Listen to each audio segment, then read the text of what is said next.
اللہ وکفا وسلام علی سید الانبیاء وعلی اصحابہ وعلی بیتہ اجمعین۔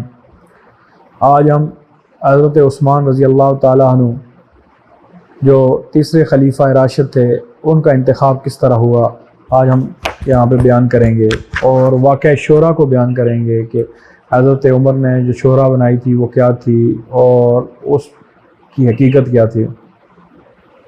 جب حضرت عمر رضی اللہ تعالیٰ عنہ کو مسجد نبوی کے اندر خنجر مار کے زخمی کر دیا گیا ابو لؤلؤ فیروز کی طرف سے، تو آپ کو پتہ چل گیا کہ اب میرا بچنا مشکل ہے، تو آپ نے 6 رکنی ایک کمیٹی بنائی اور اس میں وہ لوگ شامل کیے گئے جو عشرہ مبشرہ تھے، سابقون الاولون میں سے تھے، اور جن سے نبی صلی اللہ علیہ وسلم راضی تھے، اور جو اہل حل و عقد میں سے تھے۔ ان میں سے پہلے نمبر پہ حضرت عثمان غنی رضی اللہ تعالیٰ عنہ، حضرت علی المرتضیٰ رضی اللہ تعالیٰ عنہ، حضرت سعد بن ابی وقاص رضی اللہ تعالیٰ عنہ، حضرت زبیر بن عوام رضی اللہ تعالیٰ عنہ، حضرت طلحہ رضی اللہ تعالیٰ عنہ اور عبد الرحمن بن عوف تھے۔ اور کہا کہ ان میں سے کسی ایک کو خلیفہ مقرر کر دیا جائے مشورہ کر کے، اور کہا کہ ان میں ایک 7واں بندہ بھی شامل کر دیا جائے، وہ عبداللہ ابن عمر تھے جو حضرت عمر کے صاحبزادے تھے، اور کہا کہ خلافت کے معاملے میں ان سے مشورہ کیا جائے لیکن ان کو خلیفہ کنسیڈر نہ کیا جائے خلافت کی ووٹنگ کے لیے۔ اگر 3 اور 3 کی ریشو برابر ہو جاتی ہے، اگر سارے کسی ایک پہ متفق نہیں ہوتے اور برابر ہوتا ہے، تو ان کی رائے لی جائے اور جس کے حق میں یہ فیصلہ کریں اس کی ووٹنگ کرتے ہوئے اس کو مقرر کر دیا گیا۔ کسی نے پوچھا یا امیر المومنین، کیا ہم عبداللہ ابن عمر کو بھی خلیفے کے لیے خلیفہ بنا سکتے ہیں؟ انہوں نے کہا نہیں، ایک عمری کافی نہیں تھا کہ اس کا حساب دے قیامت کے دن کہ عمر کے خاندان کو بھی اس بوجھ میں مبتلا کیا جائے۔ اور اگر کہا کہ عبداللہ ابن عمر کو نہ ہی کنسیڈر کرنا، نہ ہی خلافت کے امیدواروں میں شمار کرنا۔ اب یہ جب 6 رکنی کمیٹی بن گئی، اس کو شورا کہتے ہیں، اور انہوں نے خلافت کا معاملہ بڑے اچھے طریقے سے طے کیا، لیکن جھوٹے اور بغض رکھنے والے تاریخ گو، قصہ گو تاریخ دانوں نے اس واقعے کو بھی بگاڑ کے پیش کرنے کی کوشش کی۔ جب یہ مجلس شورا بیٹھی، 6 اشخاص آپس میں بیٹھے، تو عبد الرحمن بن عوف نے فرمایا کہ آپ میں سے کوئی ایسا ہے جو کسی کے حق میں وڈرا ہونا چاہتا ہے؟ تو وہاں پہ 3 صحابہ کھڑے ہوئے اور مختلف لوگوں کے حق میں وڈرا ہو گئے۔ ان میں پہلے حضرت زبیر تھے، وہ حضرت علی کے حق میں وڈرا ہو گئے۔ یہ بھی ایک سمجھنے کی بات ہے کہ بعد میں بہت سے لوگ حضرت زبیر پہ تنقید بھی کرتے ہیں کہ حضرت علی سے انہیں جنگ کی اور حضرت علی کا بغض رکھتے تھے۔ تو یہاں پہ آپ دیکھیں کہ ان کے درمیان، لوگوں کے درمیان کتنا پیار تھا کہ قصہ گو لوگوں نے اس کو بڑھا چڑھا کے آگے پیش کیا۔ اختلاف کی بنیاد پہ اگر کوئی اختلاف رہا بھی تو حضرت علی یہاں پہ اگر وڈرا ہوتے ہیں، حضرت زبیر وڈرا ہوتے ہیں تو حضرت علی کے حق میں وڈرا ہو رہے ہیں۔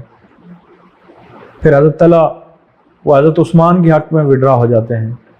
حضرت سعد بن ابی وقاص رضی اللہ تعالیٰ عنہ وہ کھڑے ہوتے ہیں، وہ کہتے ہیں میں عبد الرحمن بن عوف کے حق میں وڈرا ہو جاتا ہوں۔ اب یہاں پہ عبد الرحمن بن عوف کھڑے ہوتے ہیں اور وہ کہتے ہیں کہ میں خلافت کا امیدوار نہیں بننا چاہتا، اگر آپ لوگ علی عثمان چاہتے ہیں کہ میں کسی کو مقرر کروں تو مجھے اختیار دے دیں۔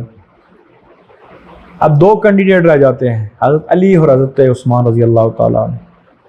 اب عبد الرحمن بن عوف 3 دنوں تک مدینے میں ایک شخص سے وہ رائے لیتے ہیں، حتیٰ کہ وہ کہتے ہیں میں نے گھروں میں عورتوں سے جا کے پوچھوایا، میں نے مسجد کے مقتدیوں سے پوچھا، میں نے چلتے ہوئے مسافروں سے پوچھا، میں نے عمراء سے پوچھا، میں نے غرباء سے پوچھا، میں نے کسی کو نہیں چھوڑا، ایک شخص سے پوچھا، اور اکثریت رائے حضرت عثمان کے حق میں تھی۔ تو جب اکثریت رائے ہوئی تو آپ نے کھڑا ہو کے مسجد نبوی میں خطبہ دیا اور کہا اے عثمان، آپ کو اہل مدینہ پسند کرتے ہیں اور آپ کو خلیفۃ المسلمین کے لیے اگر چن لیا جائے تو آپ اللہ اور رسول کی اتباع کریں گے اور خلفائے راشدین جو آپ سے پہلے گزر چکے ان کے راستے پہ چلیں گے؟ تو حضرت عثمان نے کہا کہ میں اللہ اور رسول کی اتباع کروں گا اور خلفائے راشدین کے راستے پہ چلوں گا۔ تو انہوں نے کہا آپ ہاتھ بڑھائیں۔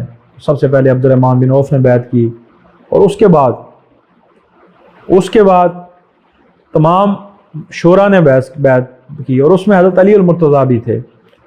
اب جن لوگوں کے اندر بوجھ بھرا ہوا تھا، بوجھ صحابہ بھرا ہوا تھا، انہوں نے کہا جی کہ حضرت علی سے زبردستی بیعت کروائی گئی، حتیٰ کہ حضرت علی شیر خدا تھے، حیدر کرار تھے، شیر تھے، کیا ان سے کوئی زبردستی بیعت کروا سکتا تھا؟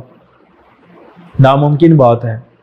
بلکہ حضرت علی نے اپنی مرضی سے حضرت عثمان کے ہاتھ پہ بیعت کی، اور اس طرح حضرت عثمان رضی اللہ تعالیٰ عنہ کو تیسرا خلیفہ راشد مقرر کر دیا گیا، اور حضرت علی ان کے دور میں مختلف عہدوں پہ رہے، ان کے ساتھ تعاون کرتے رہے، ان کی امامت میں نماز پڑھتے رہے، کوئی اختلاف نہیں تھا۔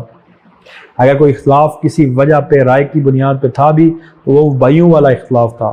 وہ عام طور پر بزرگوں کے درمیان بھی ہو جاتا ہے، بھائیوں کے درمیان بھی ہو جاتا ہے۔ اس طرح کا کوئی اگر اختلاف تھا، نہ وہ لڑائی والا اختلاف تھا، نہ وہ قتل عام والا تھا، نہ کفر و اسلام والا اختلاف تھا۔ امید ہے کہ آج کی گفتگو آپ کو پسند آئی ہوگی۔ وما علینا الا البلاغ۔